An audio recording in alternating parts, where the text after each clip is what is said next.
तोहार देख के जवानी मन भइल पानी पानी, रोक जनी आज तू करे दमन मानी।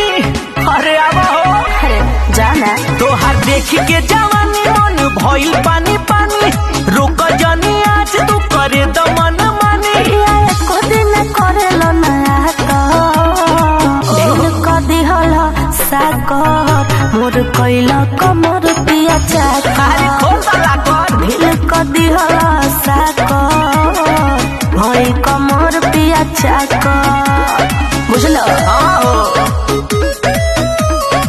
भई कमर पिया चाकर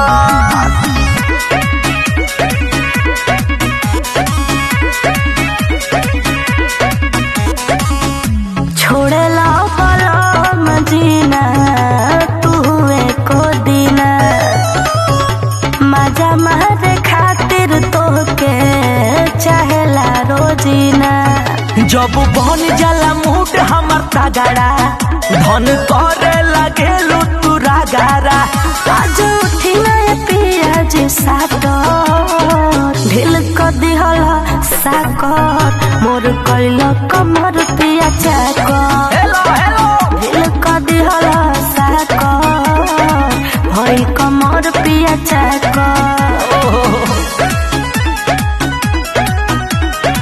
भई कमर पिया चाकर